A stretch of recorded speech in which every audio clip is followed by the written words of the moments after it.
Bonjour et bienvenue pour une nouvelle vidéo. Donc, dans cette vidéo, on va voir un petit setup tuto sur le FPV. Donc, je vais vous mettre un petit lien dans la description en bas là pour voir mon autre vidéo sur le drone. Je vous le présente, je vous dis. Si ça vous avez pas envie, c'est pas grave. Donc, commençons. Qu'est-ce que le FPV? First Person View. C'est ce que voit le drone. Et au travers, nous, on va pouvoir voir ce que voit le drone au travers d'une petite caméra qui va émettre des images et il va les envoyer à un émetteur qui va recevoir les informations grâce à un récepteur qui va être branché à un petit écran ou à des lunettes qu'on met. Donc ici, on va avoir une petite caméra Sony 1/4, vraiment bien et pratique. On va avoir donc une 1/4, sachant qu'il y a aussi un tiers, et donc avec une petite prise 3 fils qui va être enroulée, donc enroulée de façon à ce que les fils ne traînent pas partout. J'aurais pu mettre une petite gaine thermodurcissante, une petite gaine thermo, mais bon, j'ai pas préféré le faire. J'ai plutôt enroulé. Donc passons au. Je vais remettre le petit capuchon à ne pas perdre, ça évite de casser le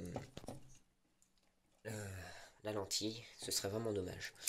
Donc, notre émetteur, pardon. Donc, on va avoir déjà l'antenne en 5,8 Go. Il existe plusieurs antennes. Notamment, moi j'ai des antennes. Alors, Pinwheel, qu'est-ce que c'est? Donc, ce sont les meilleures antennes d'émission et de réception en 5,8 Go. Sauf que je me suis fait avoir. C'est un port mince, mâle, et l'antenne port femelle. Or, mon antenne ici, merci, petite mise au point. Allez. Bon, vous pouvez voir déjà que dedans on voit un petit, c'est un mâle. Voilà, on voit ici que c'est un port mâle. Donc port mâle sur port mâle, ça va pas. J'ai essayé d'enlever le petit port, la petite pointe, mais j'ai pas réussi. Donc la caméra se branche sur le récepteur ici, donc par une prise très simple. Et il y a deux autres câbles qui ne servent à rien, selon moi. Donc moi je les ai mis là, un petit nœud, j'ai mis ça comme ça traîne pas. Dites-le moi dans les commentaires si il faut pas mettre parce que ça réduit l'émission ou quelque chose comme ça. Donc n'hésitez pas à me le partager. Et on a un autre câble ici donc pour la batterie de la vidéo. Donc pareil, j'ai enroulé tout ça autour d'un bras et c'est un port pas DIN mais je sais plus comment ça s'appelle. Donc pour une petite batterie. Donc ici ça va être une batterie Fluréon 11 volts 3 éléments 25C 1000 mAh que je vais glisser comme ceci et que je fixerai avec une bande velcro. Tout ça est très simple. En revanche, ce que je trouve ça dommage avec le kit, c'est que c'est très gourmand en batterie. Il faut 3 batteries ou 2 batteries, mais une grosse batterie pour l'écran et le reste. Donc, je vais poser ma caméra et je vais vous montrer donc qu'est-ce que ça filme. Alors, commençons. Donc, notre écran. Je vais continuer. Donc quand vous achèterez l'écran, moi c'est un écran de radar de recul, donc c'est vraiment très simple. N'oubliez pas, il va vous falloir donc des prises adaptées à vos batteries. Donc je sais c'est pas très joli tout ça. Regardez la taille des fils, minuscule, énorme. Comment je peux mettre une gaine là-dessus, thermodurcissante. Il faudra que j'en mette une pour que ça fasse un peu plus propre, mais j'ai mis du scotch. Je vais en mettre une, j'en ai de la très large. Et donc vous allez avoir votre petit écran. Donc, qui va avoir sa sortie, donc les deux fils de couleur jaune et blanc en général, et le port donc pour l'alimenter. De plus, vous allez avoir donc votre récepteur, donc moi je l'ai mis là aussi dans les commentaires. Dites-moi si ça va pas, si c'est pas bien au niveau émission et tout, mais je l'ai mis là parce que c'est un bon gain de place. Et donc pareil, ici on a les trois ports, donc on raccorde. C'est quoi ce port? Je ne savais pas que j'avais un autre port. Donc on le raccorde à la télé, à la petit écran, sachant que moi je vais faire en carton mousse, donc des lunettes, avec des lunettes de ski que je me mettrai, donc ça me fera comme si j'avais un vrai écran comme les lunettes, sauf que j'ai dépensé que 10 € ou 20 € pour l'écran, et très bon, puisqu'il est réglable dans la luminosité, contraste et couleur. Donc c'est vraiment super. Il est un peu petit par contre. Je trouve ça un peu dommage. Je m'étais pas du tout rendu compte. 4,7 pouces. J'aurais dû prendre au moins 6 ou 7 pouces pour qu'on soit bien et qu'on n'ait pas trop mal aux yeux.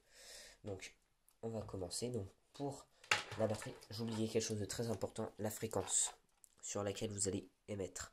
Il faut que ce soit la même que sur celui-ci. Or sur celui-ci, on ne peut pas voir, mais il y a 4 boutons et ils sont scellés.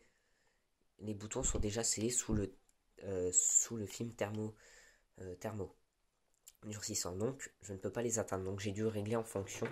Donc c'était sur la Chanel 1.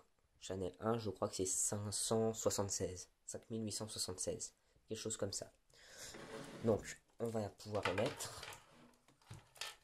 Alors, ce que je vous disais, assez gourmand en batterie, donc plusieurs batteries, donc moi j'en ai deux. J'en ai 4 en tout des batteries.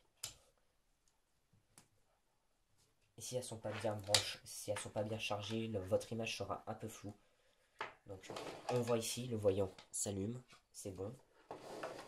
Et pour avoir une meilleure résolution, on va couper la lumière.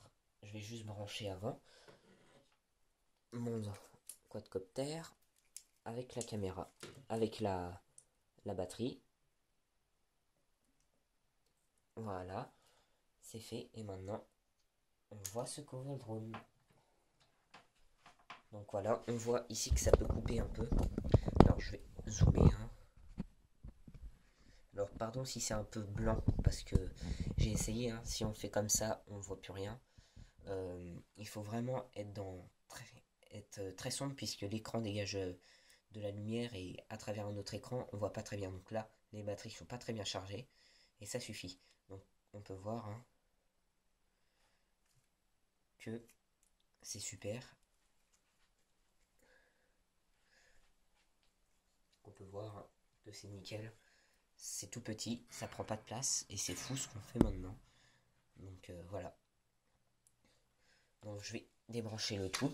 Donc ce que je vous disais, assez friand en batterie. On peut voir ici. On va avoir une batterie, une autre batterie. On peut regrouper les deux en bidouillant au niveau des soudures, mais bon, c'est pas très très recommandé. Malgré ça, le problème est que quand on n'a pas beaucoup de batterie, qu'on a un autre drone, il faut prévoir à l'avance qu'on va prendre ces batteries que pour le FPV. Mais on a une chance, c'est que le FPV, là, ça consomme presque rien ces batteries. Peut-être la batterie de l'écran consommera un peu plus, mais la batterie du quad, ici, là, derrière, consomme aussi très peu. Pareil, sur le quadcopter, on distingue une lumière rouge donc pour nous voir.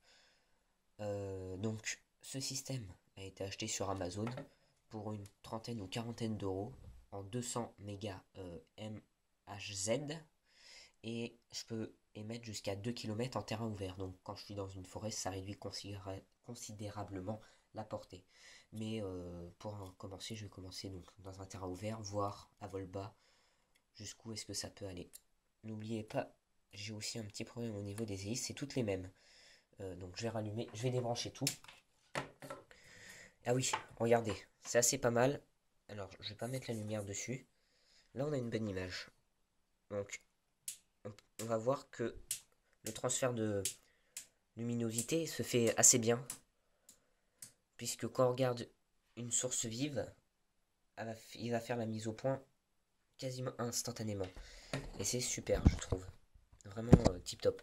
Donc on va rallumer, on va redébrancher tout. Et on va ranger à peu près tout, histoire que ça ne nous embête pas trop. Mais donc, oui, pour une trentaine ou quarantaine d'euros, c'est tip top. Allez, le tout en FPV pour une cinquantaine d'euros. Vous avez l'écran, vous avez tout, sans compter les batteries. Puisque moi, les batteries, ce sont les batteries du drone que j'utilise. Donc, si on fait le compte, le kit, la caméra, c'est ce qui coûte vraiment le plus cher. Allez, une trentaine d'euros pour la caméra, voire 40 si on prend un tiers. Moi j'ai une 1 quart, je sais pas la différence que c'est. Laissez-moi dans les commentaires, tiens, la différence que c'est entre le 1 quart et le 1 tiers, parce que je ne sais pas. Et dites-moi, donc oui, et l'émetteur plus le récepteur et les petits câbles, une trentaine à quarantaine d'euros, c'est pas excessivement cher. plus la caméra et l'écran, vraiment rien. 30, même pas 30, moins de 20 euros. Et la batterie, donc c'est ce qui coûte le plus cher. Donc moi j'ai payé peut-être 30 euros les deux batteries, plus la petite, allez, une cinquantaine d'euros. Donc tout ça nous revient pour 100 euros, moins de 100 euros. Et j'ai regardé, en général, pour 100 euros, c'est le kit émetteur plus récepteur. C'est vraiment un bon rapport qualité-prix. Reste à tester tout cela et je vous dirai si c'est bien. J'avais une question aussi, laissez-moi dans les commentaires. Mes hélices en 4,75 par 4,75, ce sont toutes les mêmes, si on peut voir ici. Si vous avez une idée, parce que normalement il faut une hélice horaire et anti-horaire, je me suis dit, les moteurs vont tourner dans l'autre sens normalement, vu que ce sont les mêmes hélices, ça devrait créer la même poussée, mais inversée par rapport à celle-ci. Mais j'ai des doutes, et j'ai essayé de les retourner, mais ça fait pas la même chose. Donc laissez-moi dans les commentaires euh, si vous avez des petites astuces. Pareil, des petites astuces au niveau du FPV, émission, c'est pas bien parce que ça réduit la portée, ou les hélices, ou autre chose sur le quad, vu que vous avez vu mon autre vidéo. Et n'oubliez pas de vous abonner, de commenter et de liker la vidéo. Ça me fait super plaisir. Allez, à une prochaine vidéo. Au revoir.